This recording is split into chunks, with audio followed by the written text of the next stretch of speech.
मेरे स्टाफ के साथी और प्यारे बच्चों, जैसे अपने कल डिस्कस किया था एटमॉस्फेयर के बारे में, वायुमंडल के बारे में।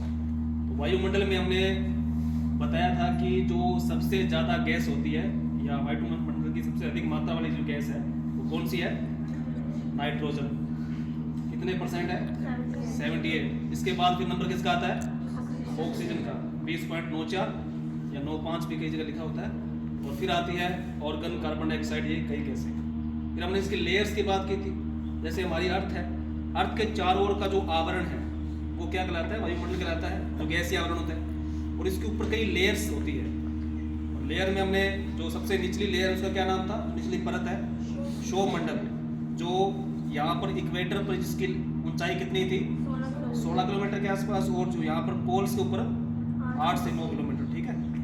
और इसमें जितनी मौसमी घटनाएं हैं वो सारी घट रही थी। इसके हमने समताप मंडल के बारे में बताया, फिर मध्य मंडल जिसमें उल्काएं, शूटिंग स्टार होते हैं, फिर अपने जो ताप मंडल या आयन मंडल जहाँ में अरोरा की घटनाएं देखने को मिलती है, और अंत में हमने जो बहिर्मंडल के बारे में बताया।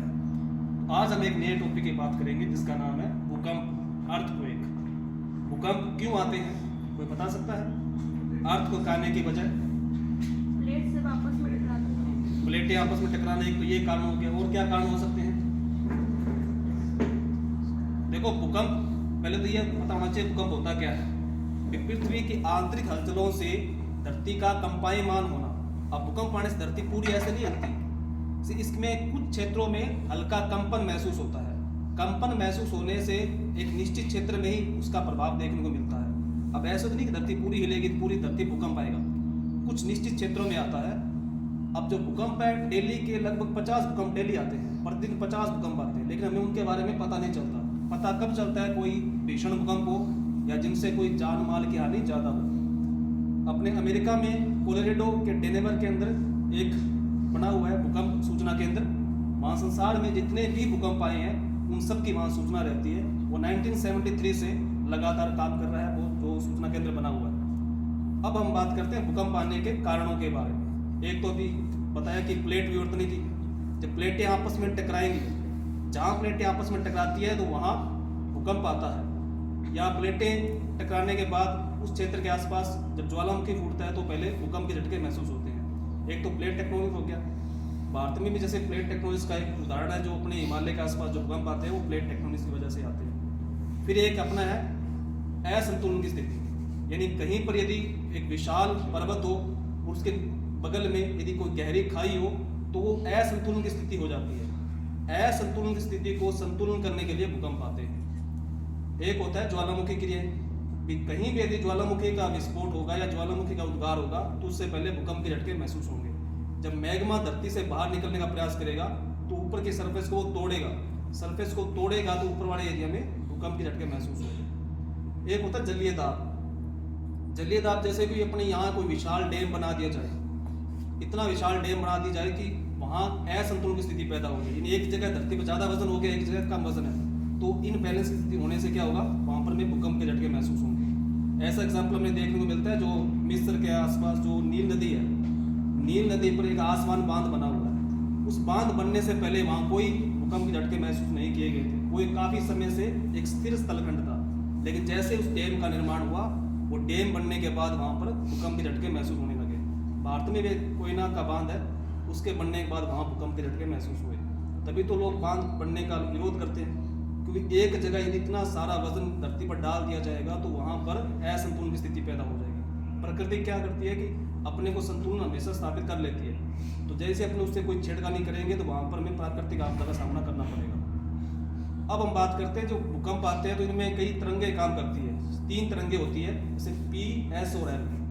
पी तरंगों को बोलते हैं प्राइमरी वेव्स, यानी इनकी स्पीड सबसे तेज होती है और ये सबसे पहले अर्थ पर पहुंचती है। जब भी कोई भूकंप आता है तो उसका जो ओरिजिन होता है उसको बोलते हैं भूकंप मूल, फोकस, यानी अर्थ है। अर्थ के नीचे जब कोई भूकंप आएगा, जहाँ भूकंप का ओरिजिन होगा वो भूकंप मूल होगा।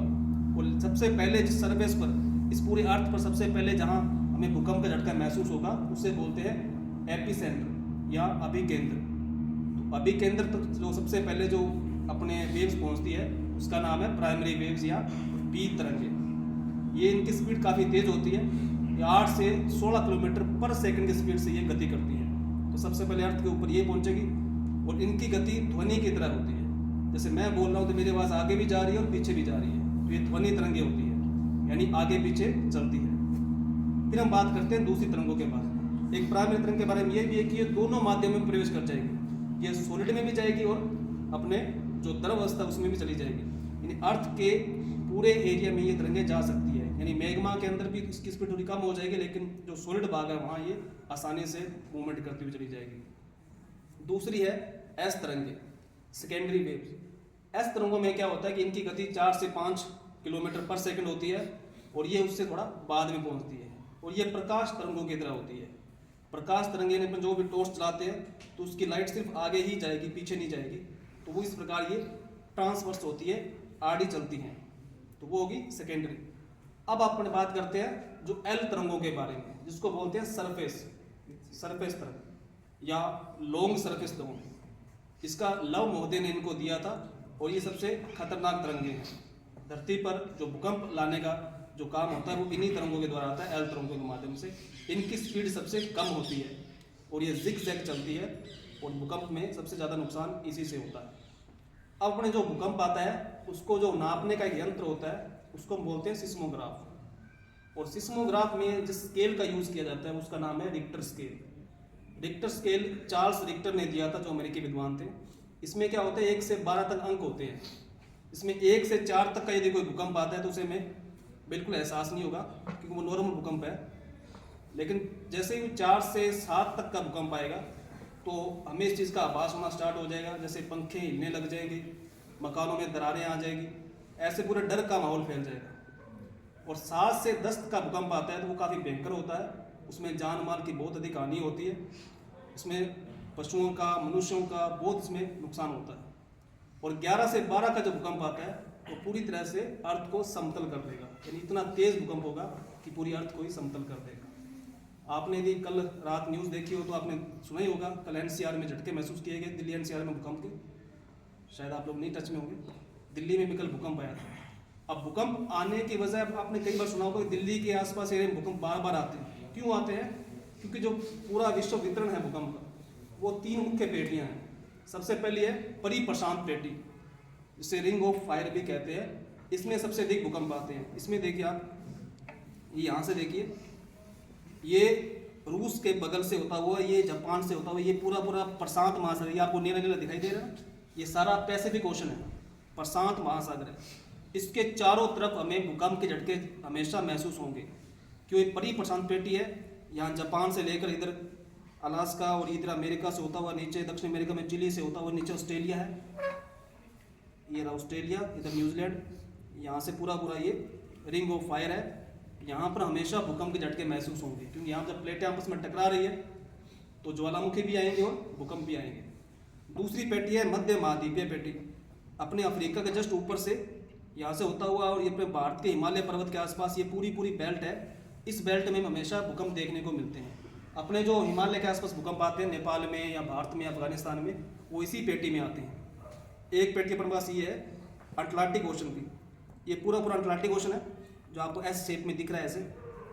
इसमें भी एक मध्य महाद्वीपीय कटक पाया जाता है जिसमें प्लेटें आपस में टकरा रही है, टकराने से वहाँ भी भूकंप आ रहा है। तो ये 3 मुख्य क्षेत्र है भूकंप आने के। भारत में यदि देखा जाए तो भारत के एक तो महान हिमालय क्षेत्र में भूकंप आते हैं कि वहाँ जो प्लेटें आपस में टकरा रही है, टकराने से हिमालय जो ऊंचा उठ रहा है तो उस वजह से आसपास के एरिया में भूकंप आ रहे हैं।